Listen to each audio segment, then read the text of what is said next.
മഞ്ഞ തണ്ണിമത്തൻ്റെ ജനകീയ വിളവെടുപ്പ്.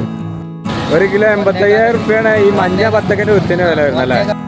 മക്കരപ്പറമ്പിനടുത്തുള്ള കാച്ചിനിങ്കാടാണ് തണ്ണിമത്തൻ്റെ കൃഷി ഇറക്കിയിട്ടുള്ളത്. മികച്ച യുവകർഷകനുള്ള സംസ്ഥാന അവാർഡ് നേടിയ സൈഫുള്ളയാണ് കാച്ചിനിങ്കാട്ട് ആദ്യമായി ഈ തണ്ണിമത്തൻ്റെ കൃഷി ഇറക്കിയിട്ടുള്ളത്. സൈഫുള്ളയോട് നമുക്ക് ഈ തണ്ണിമത്തൻ കൃഷിയെക്കുറിച്ച് ചോദിക്കാം. എത്ര വിത്തിന് എത്ര വില പറഞ്ഞങ്ങൾ? 1 കിലോത്തിന് 85. 1 കിലോ 85,000 രൂപയാണ് ഈ മഞ്ഞ വത്തക്കൻ്റെ വിത്തിന് വില വരുന്നല്ലേ. 1,400,000 വത്തക്ക വിത്താണ് ആ സ്ഥലം മാത്രം. 1,4 ലക്ഷം രൂപേൻ്റെ വിത്ത് മാത്രമല്ലേ. മറ്റേതാണെങ്കിൽ 40 എത്ര 20? 40. ഏറ്റവും ബെസ്റ്റ് ക്വാളിറ്റി ബെയർ എന്ന് പറഞ്ഞ കമ്പനിയുടെ ആണെങ്കിൽ 40 വരും. 40 അങ്ങനെ അഭിഷേക് ഇങ്ങനെ കീപ്പെട്ട് വരും വെച്ചാൽ നേരെ പകുതി 20 വരും.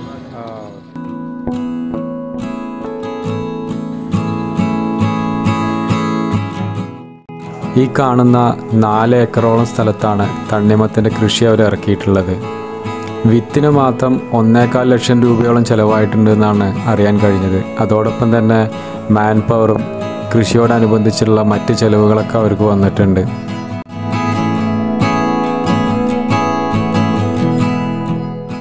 അടുത്ത വിളവെടുപ്പിനായി തയ്യാറായി വരുന്ന തണ്ണിമത്തനാണ് ഈ കാണുന്നത്. 2.5 മാസം കൊണ്ടാണ് ഈ തണ്ണിമത്തൻ അവർക്ക് വിളവെടുക്കാൻ കഴിഞ്ഞത്. ആദ്യ വിളവെടുപ്പിൽ തന്നെ 10 ടണ്ണിലധികം ഉൽപ്പാദിപ്പിക്കാനായിട്ടുണ്ട്. കോഴിക്കോട് നിന്ന് വരെ ആളുകൾ ഇത് വാങ്ങിക്കാനായി ഇവിടെ എത്തുന്നുണ്ട്. ഇവിടെ വന്ന് നിങ്ങൾക്കും വാങ്ങിക്കാം ഈ അടിപൊളി തണ്ണിമത്തൻ. ഞാനും വാങ്ങിച്ചൊരു തണ്ണിമത്തന് വീട്ടിൽ കൊടുത്ത് മുറിച്ചപ്പോൾ നല്ല മഞ്ഞ കളർ, കാണാൻ നല്ല രസമുള്ള അടിപൊളി തണ്ണിമത്തൻ. കഴിച്ചപ്പോൾ ഭയങ്കര മധുരവും അടിപൊളി സൂപ്പറായിട്ടുള്ള തണ്ണിമത്തനാണ്.